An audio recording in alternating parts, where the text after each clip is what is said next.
Morning students. आशा करती हूँ आप सभी अच्छे होंगे और अपनी पढ़ाई अच्छे से कर रहे होंगे। पिछली क्लास में हमने chapter 5 tip continuity and differentiability का जो फर्स्ट टॉपिक था कंटिन्यूटी वो हमने पढ़ लिया था। आज हम उससे आगे डिफरेंशियबिलिटी पढ़ेंगे, उसका इंट्रोडक्शन पढ़ेंगे। ठीक है, so let's go to smart board and start the class. Differentiability start करने से पहले हम जो टॉपिक पढ़ने वाले हैं वो है डेरिवेटिव। आपका 11th क्लास का टॉपिक है डेरिवेटिव, आपने 11th में पढ़ा होगा।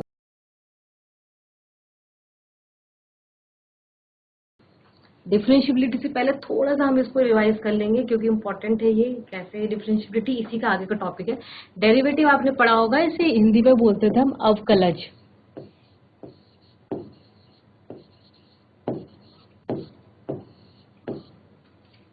क्या होता था अवकलज? अवकलज क्या होता है, डेरिवेटिव क्या होता है? सपोज आपके पास एक फंक्शन है y is equal to F X, एक फलन है आपके पास y is equal to F X. तो देखिए इसमें देखो दो वेरिएबल होते हैं आपके पास, एक ये x और एक ये y। x जो होता है आपका, ये आपका इंडिपेंडेंट वेरिएबल होता है। इंडिपेंडेंट वेरिएबल से मेरा मतलब है कि ये किसी पे डिपेंड नहीं कर रहा है, ये अपनी कोई सी भी वैल्यू अज्यूम कर सकता है। x कुछ भी हो सकता है, 1 2 3 4 कुछ भी। ठीक है, और y क्या होता है आपका, ये आपका डिपेंडेंट वेरिएबल होता है।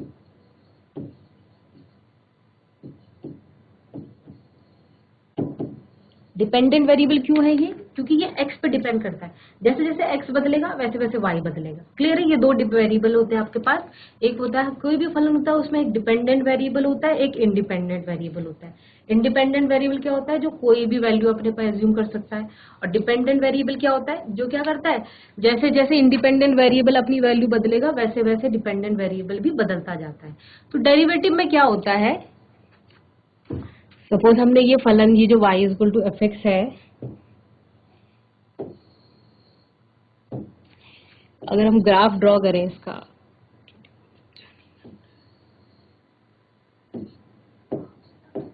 इधर y है और इधर आपके पास ये x है।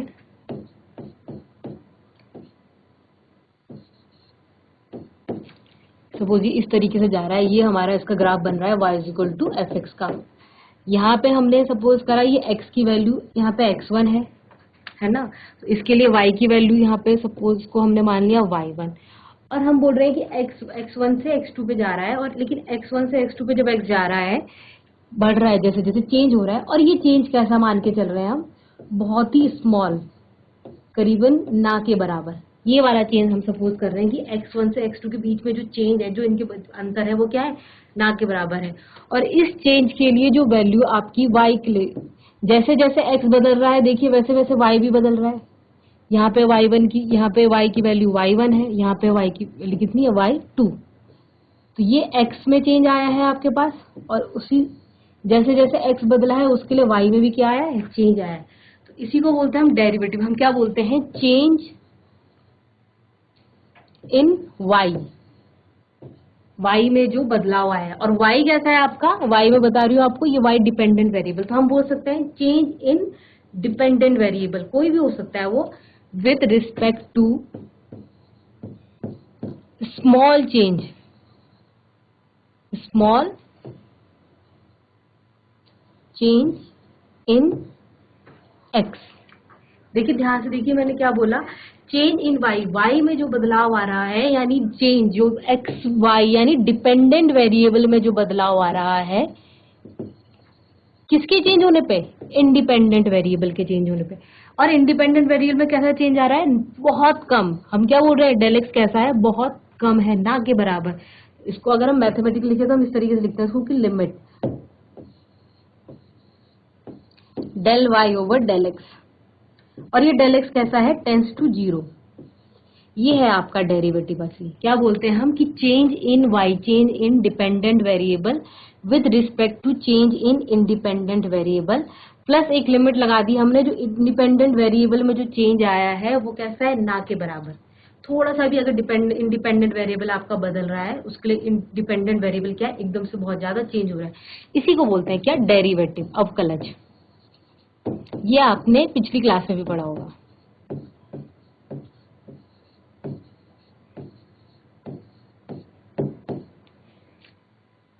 इतना आप नोट कर लीजिए।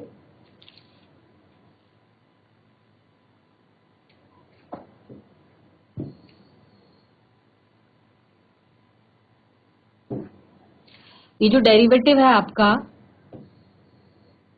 इसको कई बार आप लोग, इसी को हम dy बाई dx से भी डिनोट करते हैं, इस वैल्यू को। इसी को हम कैसे f डैश x से भी लिखेंगे। इसी को कई बार आप लिखेंगे y डैश, देखिए कैसे भी लिखा जा सकता है। इसी को कई बार लिखा रहेगा y1। ये सारे, इनका सबका मतलब क्या है, डेरिवेटिव। दोबारा से डेरिवेटिव की डेफिनेशन क्लियर रखिए। डेरिवेटिव क्या होता है, change in y with respect to small change in x। ये आपका अवकलज होता है।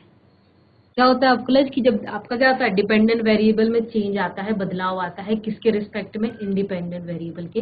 बस कंडीशन ये है कि इंडिपेंडेंट वेरिएबल में चेंज जो है वो क्या है, ना के बराबर है, बहुत कम है। चलिए, आप लोगों ने अगर लिख लिया होगा तो अपना हाथ उठा के बता दीजिए तो मैं आगे बढ़ूं।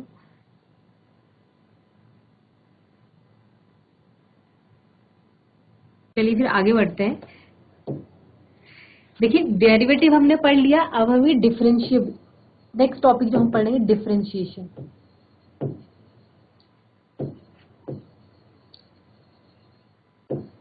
अवकलज हमने पढ़ा डेरिवेटिव, डेरिवेटिव क्या बोलते हैं, अवकलज। अवकलज क्या होता है, change in dependent variable with respect to small change in independent variable. Differentiation, differentiation को हिंदी में बोलते हैं अवकलन। अवकलन क्या होता है, ये जो पूरा प्रोसेस था आपका डेरिवेटिव फाइंड करने का ना, डिफरेंशिएशन, डेरिवेटिव, अवकलज को ज्ञात करने का जो पूरा प्रक्रिया थी, इसको अवकलन कहते हैं। कि प्रोसेस ऑफ फाइंडिंग, क्या लिखेंगे, अवकलज को, जो अवकलज आपने निकाला, साथ साथ लिखते रहिए आप लोग, अवकलज को ज्ञात करने की प्रक्रिया।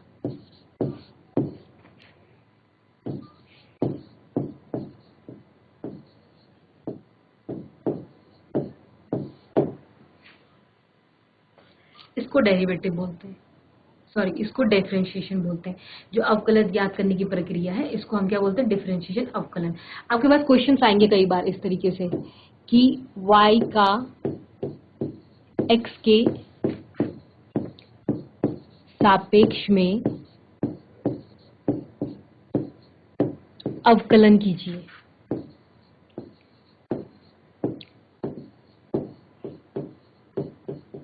कई बार आपके पास ऐसे लिखा रहेगा, y का x के सापेक्ष में अवकलन कीजिए, या इस लाइन की जगह क्या लिखा रहेगा, अवकलज ज्ञात कीजिए, क्योंकि अवकलज को ज्ञात करने की प्रक्रिया ही क्या है, अवकलन है।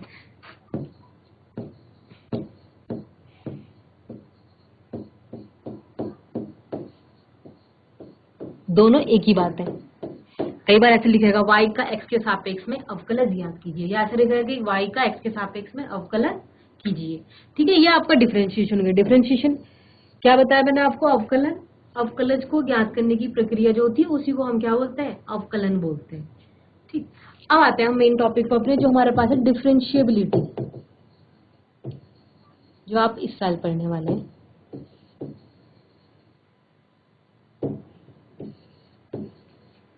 डिफरेंशिएबिलिटी को बोलते हैं अवकलनीयता।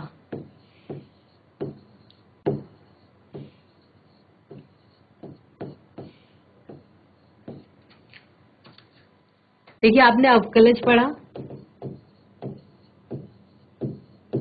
अवकलज को ज्ञात करने की प्रक्रिया हमने पढ़ी, वो क्या होती है, अवकलन होती है।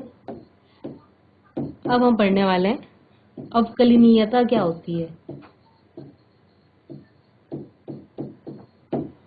अवकलनीय क्या होती है, डिफरेंशिएबिलिटी क्या होती है। ये जो डिफरेंशिएबिलिटी है, ये आपके दो वर्ड से मिलके बना है, डिफरेंशिएशन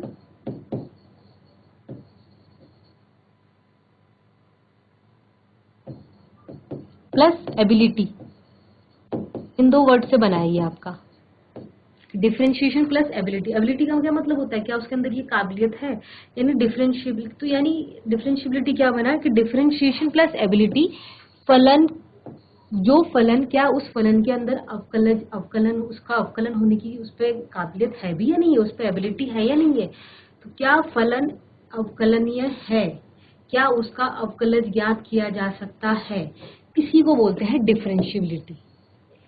क्या उसके अंदर डिफरेंशिएट होने की एबिलिटी है भी या नहीं है, वो हमने पढ़ना है भाई, चेक करना है। अब डिफरेंशिएबिलिटी, डिफरेंशिएशन होने की एबिलिटी कैसे चेक करेंगे आप लोग? देखिए मैंने आपको बताया अभी, हम डिफरेंशिएशन को क्या बोलते हैं, लिमिट डेरिवेटिव जो हमारा है उसको क्या बोलते हैं, कैसे लिखते हैं हम, limit x tends to 0 del y over del x। यही तो आपका अवकलज है ना। थोड़ा और इलेबोरेट करके अगर मैं इसको लिखना चाहूँ तो हम इसको कई बार इस तरीके से भी लिखते हैं, limit h tends to 0, f की टर्म में लिखे F C plus H minus F C upon h। कई बार आप इसे ऐसे भी देखा होगा आपने 11th में। और यहाँ पे एक लाइन लिखी होती थी साथ में कि यदि सीमा का अस्तित्व हो, ये लाइन इसमें जरूर लिखी रहती थी एक बार ना हमारे पास। अवकलज को ज्ञात करने की एबिलिटी आपको देखनी है। आपको पता है डेरिवेटिव का फॉर्मूला एक ये होता था, एक ये भी होता था। यहाँ पे एक लाइन लिखी होती थी, यदि सीमा का अस्तित्व हो, यानी अगर लिमिट एग्जिस्ट कर रही है।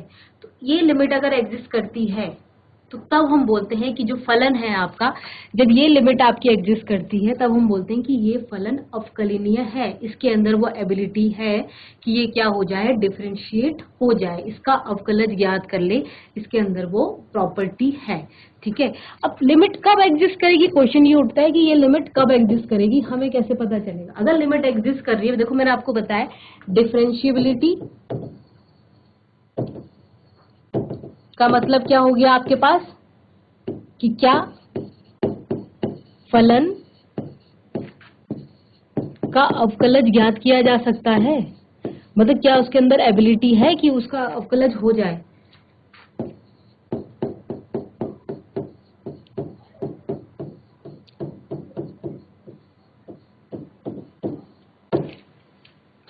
कैसे पता चलेगा आपको कि इसका अवकलज ज्ञात किया जा सकता है, कब, जब ये लिमिट एग्जिस्ट करेगी।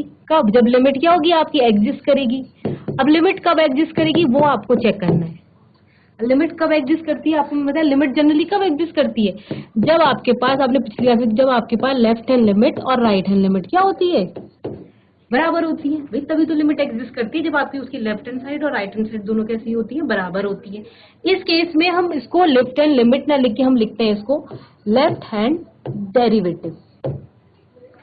क्या लिखते हैं हम इसे, left hand derivative. Left hand का डेरिवेटिव, लेफ्ट हैंड डेरिवेटिव आपके पास क्या होता था, ये सारा आपका 11th का है, थोड़ा सा रिवाइज ही कर रहे हैं। अगर आपको थोड़ा डाउट हो तो 11th में जो आपका लिमिट्स एंड डेरिवेटिव है मैंने आपको बताया, वो टॉपिक आप जरूर पढ़ना। लेफ्ट हैंड डेरिवेटिव क्या होता है आपके पास, F C minus H minus F C upon minus H. और राइट हैंड डेरिवेटिव क्या होता है आपके पास, limit S tends to 0 F C plus H, जो मैंने ये लिखा भी है। अगर ये दोनों वैल्यूज बराबर हो जाती हैं, लेफ्ट हैंड डेरिवेटिव और राइट हैंड डेरिवेटिव अगर आपका बराबर हो जाता है, तो हम बोलते हैं कि यहाँ पे लिमिट एग्जिस्ट कर रही है, यहाँ पे सीमा का अस्तित्व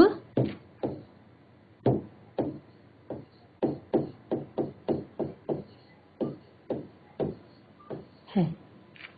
क्लियर है। देखिए हम डेरिवेटिव से हमने स्टार्ट करा था कि डेरिवेटिव क्या होता है, अवकलज क्या होता है। अवकलज क्या होता था, जब आपका इंडिपेंडेंट वेरिएबल पर अगर थोड़ा सा भी चेंज आए तो उसके रिस्पेक्ट में आपका डिपेंडेंट वेरिएबल में जो चेंज आता है उसको नापना कि कितना चेंज आ रहा है, उसको नापने को हम क्या बोलते हैं, अवकलज बोलते हैं। फिर हमने देखा अवकलन क्या होता है, तो अवकलन क्या होता था, ये सारा जो प्रोसेस है आपका अवकलज को ज्ञात करने का जो प्रोसेस है उसको हम बोलते हैं अवकलन। फिर अब जो आपके पास है डिफरेंशिएबिलिटी, अवकलनीयता। अवकलनीय क्या क्या होती है कि क्या फलन अवकलज, क्या फलन का अवकलज ज्ञात किया जा सकता है, क्या उसके अंदर ये एबिलिटी है, उस एबिलिटी को बोलते हैं हम डिफरेंशिएबिलिटी। वो एबिलिटी हम कैसे चेक करते हैं, कि जब क्या होगी, जब लिमिट एग्जिस्ट करती है। लिमिट कब एग्जिस्ट करती है, जब आपका लेफ्ट हैंड डेरिवेटिव और राइट हैंड डेरिवेटिव दोनों क्या होते हैं, बराबर होते हैं। ये सारा आपके पास ये टॉपिक आपका नया है, उसमें भी आपको लेफ्ट हैंड डेरिवेटिव और राइट हैंड डेरिवेटिव ये आपने 11th में देखा होगा, उसको पढ़िएगा। ठीक है, देखिए इसके आगे इसी बेसिस पे हमने ये जो फॉर्मूलेज हैं, इन्हीं बेसिस पे आपने 11th में कुछ फॉर्मूले डिराइव किए थे, वो हम आगे यूज करेंगे। आपके पास इंपॉर्टेंट फॉर्मूले हैं, पूरा डिफरेंशिएशन कैलकुलेशन आपके पास जो है फॉर्मूला बेस्ड है। फॉर्मूला अगर आपको याद नहीं हुए तो आपका आधा डिफरेंशिएशन भी तो आपके लिए ऐसे ही नेक्स्ट टू इम्पॉसिबल हो जाएगा।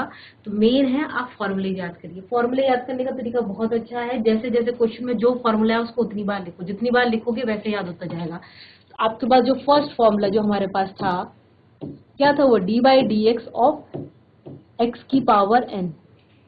ये आपके पास फॉर्मूला होता था ना। इसका क्या डिफरेंशिएशन होता है, देखिए क्या बोलेंगे, इसका अवकलज क्या होता है, इसका अवकलन ज्ञात करिए। क्या होता है इसका अवकलज, n x की पावर n-1। ये आपका फर्स्ट फॉर्मूला था। Second, d/dx of sine x। ये आपको टिप पे याद होनी चाहिए, जब ये फॉर्मूले याद होंगे तभी आपका डिफरेंशिएशन पॉसिबल है। साइन x का डिफरेंशिएशन क्या होता था, cos x। रिलेट करते हैं फॉर्मूले, आपस में रिलेट करके याद कीजिएगा, रटिएगा मत इन्हें। d/dx of cos x, sine का डिफरेंशिएशन cos x होता है, cos का होता है साइन। बस कंडीशन ये कि जब भी आप जिन टर्म्स का डिफरेंशिएट करें, अगर उनका फर्स्ट टर्म c है तो आपका जो आंसर आएगा, अवकलन जो आएगा वो कैसा आएगा, माइनस में आएगा। हमेशा ध्यान दीजिएगा, उसका आंसर जो होगा नेगेटिव। तो माइनस का साइन जब भी डिफरेंशिएट करें आप और फर्स्ट टर्म आपका सी हो तो आपको माइनस तो सीधा सीधा लगा देना है। कॉस एक्स का डिफरेंशिएशन क्या होगा आपके पास, sine X. dy/dx of tan X. Tan X का डिफरेंशिएशन क्या होता है आपके पास, सेक स्क्वायर एक्स।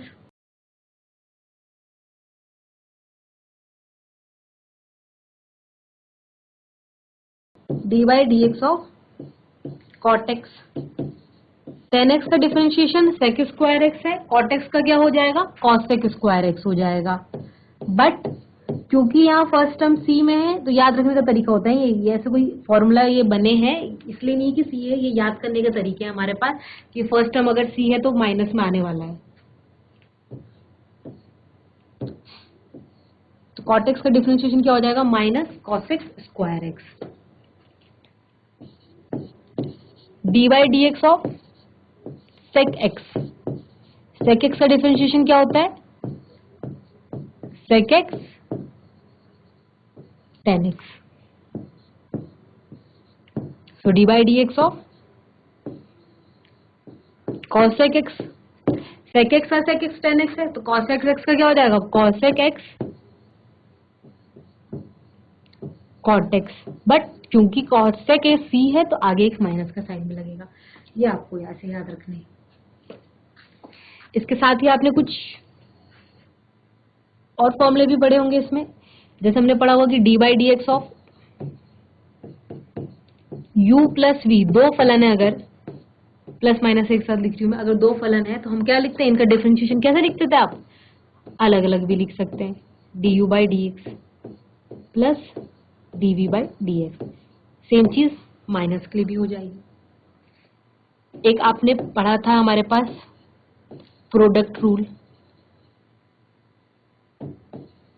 भागफल का नियम।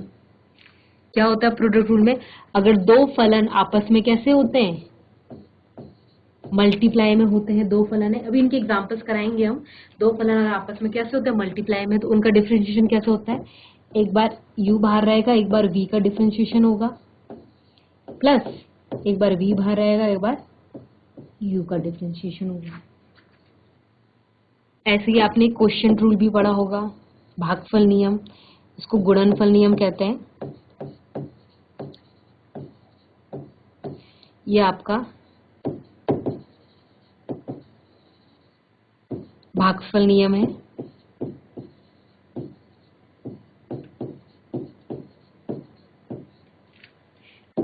इसमें अगर फंक्शन है दो, दोनों आपस में कैसे है, डिवाइड में है u अपॉन v का डिफरेंशिएशन कैसे करेंगे आप? देखिए तो याद रखने का तरीका है कि जो ऊपर है उसका डिफरेंशिएशन पहले होना, जो पहले है वो पहले जाएगा, क्योंकि यहाँ नेगेटिव है, यह इंपॉर्टेंट है। तो v आपके पास बाहर रहेगा, u का डिफरेंशिएशन पहले होगा, साइन माइनस का आएगा।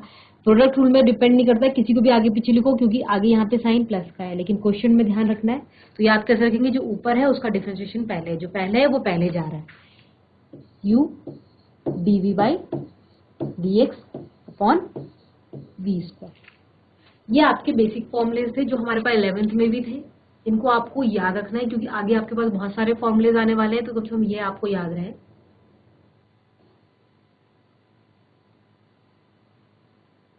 एक दो एग्जांपल्स इसके देखते हैं हम।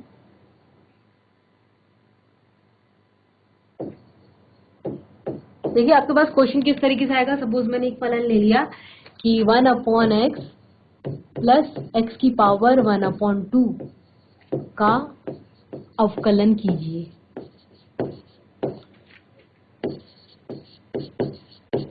इस तरीके से आएगा कि इसका अवकलन कीजिए, या ऐसे लिखा आएगा इसकी जगह इसका अवकलज ज्ञात कीजिए। इंपॉर्टेंट है कैसे लिख रहे हैं आप। तो जब भी आपके पास क्वेश्चन इस तरीके से भले ही आए, तो आपने सबसे पहले क्या करना है, इसमें इसको y के बराबर मान लीजिए। हमेशा फर्स्ट स्टेप क्या होना चाहिए, इसको y के बराबर मान लिया। अगर y के बराबर लिखा है तो ठीक है, नहीं माना है लिखा है तो आप y के बराबर मान लीजिए। 1 अपॉन एक्स प्लस ऐसे लिख लीजिए इसको।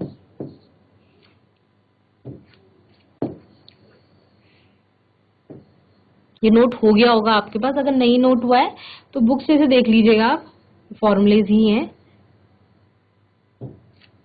ठीक है, नेक्स्ट में क्या लिखना है आपने, इसका आपको अवकलन ज्ञात करना है। किसके सापेक्ष में करना होता है, जनरली एक्स के सापेक्ष के क्वेश्चन आएंगे आपके पास, तो लिखेंगे आप एक्स के। ये स्टेप आप एक बार नोट कर लीजिए, आगे हो सकता है हम स्किप करें, लेकिन एग्जाम में आपके पास है तो स्टेप वाइज जरूर क्वेश्चन करिएगा, स्टेप मार्किंग होती है आपकी। तो हमेशा पहले y के बराबर मान लिया, फिर आपको नेक्स्ट लाइन लिखनी है x के सापेक्ष में अवकलन करने पर।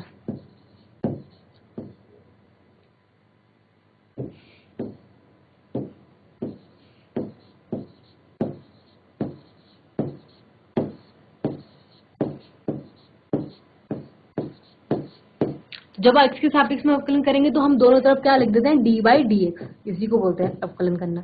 दोनों तरफ आपने y D by D X लिख लिया है।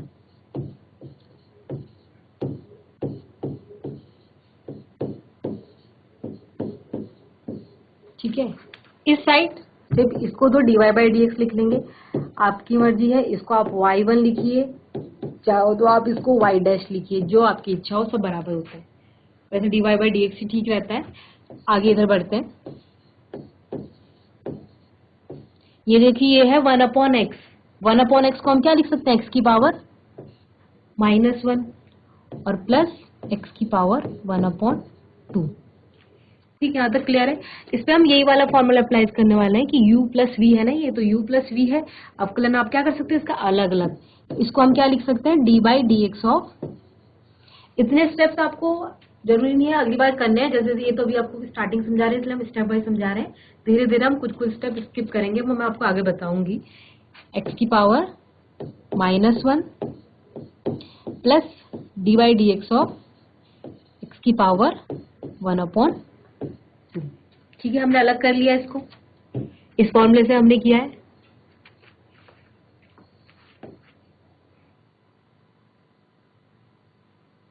आगे देखिए आप, इसको अगर हम देखें, हमारे पास फॉर्मूला क्या होता है, D Y D X of X की पावर n, ये यूज करेंगे हम यहाँ पे। वो क्या होता है, n एक्स की पावर n माइनस 1। ये फॉर्मूला हम लोग यूज करने वाले हैं। पहली टर्म क्या है हमारे पास, ये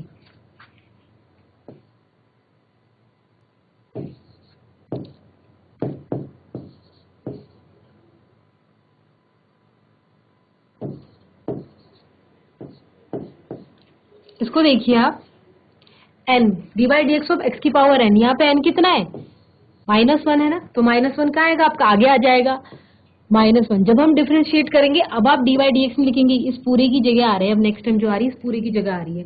ठीक है, -1 एक्स की पावर n-1 है, यानी -1 -1। ठीक, प्लस 1/2 सेम इसके लिए भी यहाँ पे n की जगह कितना है 1/2 है, फॉर्मूले में 1/2 आ गया जाएगा, x की पावर 1/2 माइनस 1।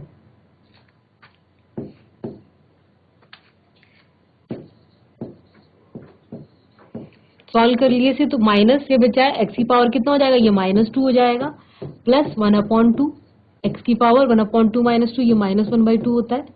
ये आप अलग से भी याद रखिएगा, ये एग्जाम्पल ही मैंने इस तरीके से कराया, इसको आप याद रखिएगा। dy/dx ऑफ 1/x क्या होता है आपके पास, -1/x² होता है। धीरे धीरे से याद भी रखिएगा, कैसे आया वो स्टेप आपने देख लिया।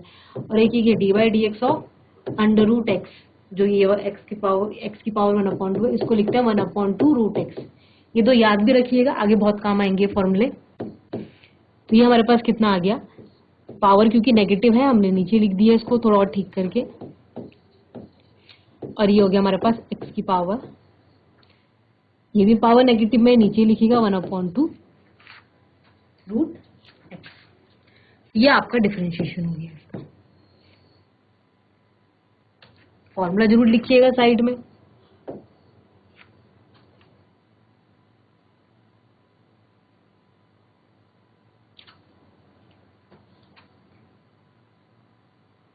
एक एग्जांपल और देख लेते हैं।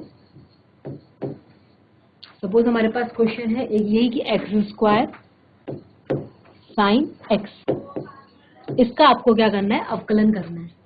ठीक है, अवकलन ही करना है। मैंने क्या बोला, फर्स्ट स्टेप हमेशा क्या रहेगा, इसको y के बराबर लिखेंगे आप।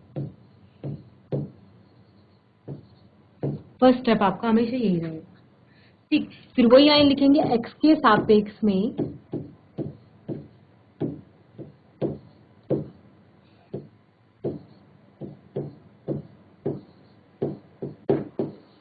अवकलन करने पर।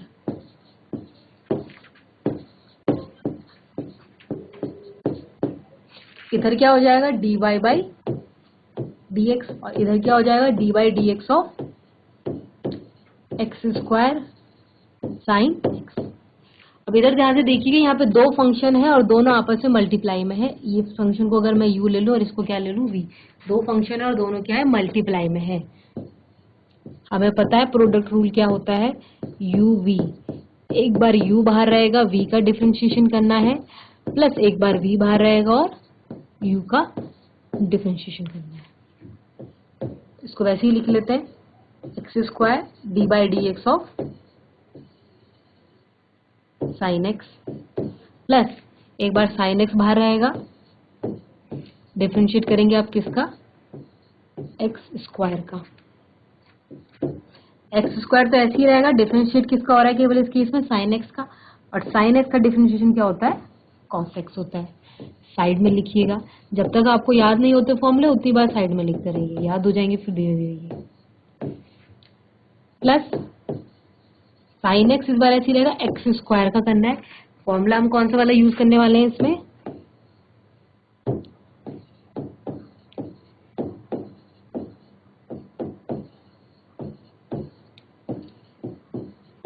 x की पावर n, वो क्या होता है n x की पावर n-1।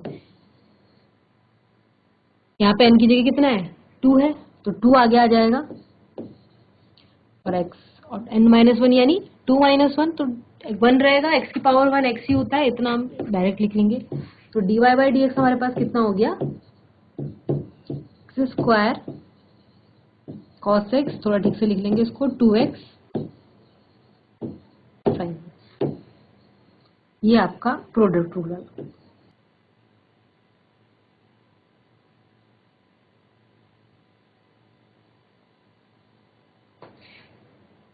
देखिए सेम यही एग्जांपल लिख रही हूं मैं।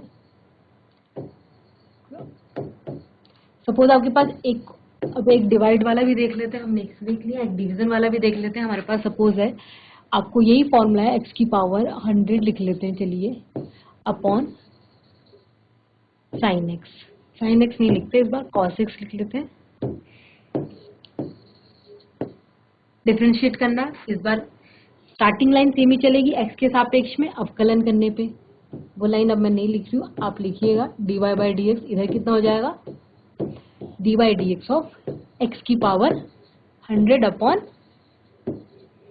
cos x। अब क्योंकि ये डिवीजन में है तो आपको कौन सा भागफल वाला नियम लगाना पड़ेगा। वो नियम क्या है आपके पास, u अपॉन v। फॉर्मूला जरूर लिखिएगा साइड में। कैसे याद रखना है, ऊपर जो पहले है उसका डिफरेंशिएशन पहले होना है, जो पहले है वो पहले जा रहा है, तो u का डिफरेंशिएशन पहले होगा, माइनस का साइन लगता है यहाँ पे, अपॉन v स्क्वायर। ये वाला टर्म पूरी u है आपके पास, ये वाली टर्म आपकी v है। तो v बाहर लिखना है आपने एक बार, cos x d by D X of x की पावर 100 माइनस x की पावर 100 बाहर रहेगा इस बार,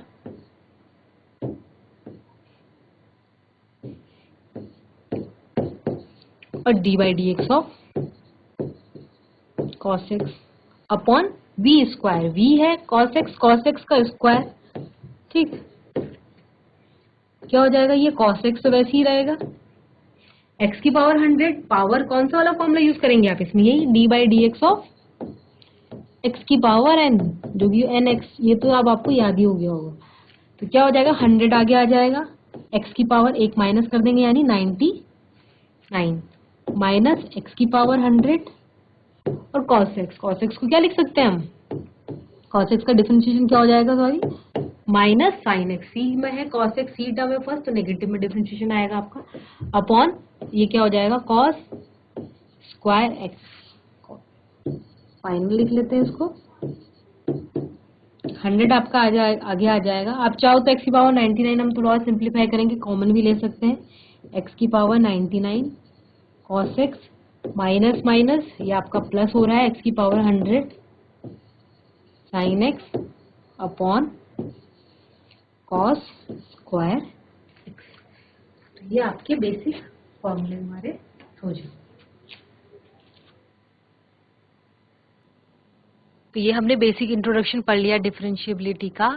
आप ये क्वेश्चंस रिवीजन करिएगा, 11th क्लास के ये क्वेश्चंस है, इनको जरूर रिवाइज कीजिएगा। उसके बाद हम नेक्स्ट क्लास में इसके आगे का जो हमारा मेन टॉपिक है चेन रूल वो स्टार्ट करेंगे। उससे पहले फॉर्मूलेज जरूर याद कर लीजिए, और 11th का जो भी आपका रिवीजन है, एक बार ये डिफरेंशिएबिलिटी की एक एक्सरसाइज है उसको रिवाइज कर लीजिएगा, तो आपको आपके फॉर्मूले भी क्लियर हो जाएंगे। ठीक है, थैंक यू वेरी मच।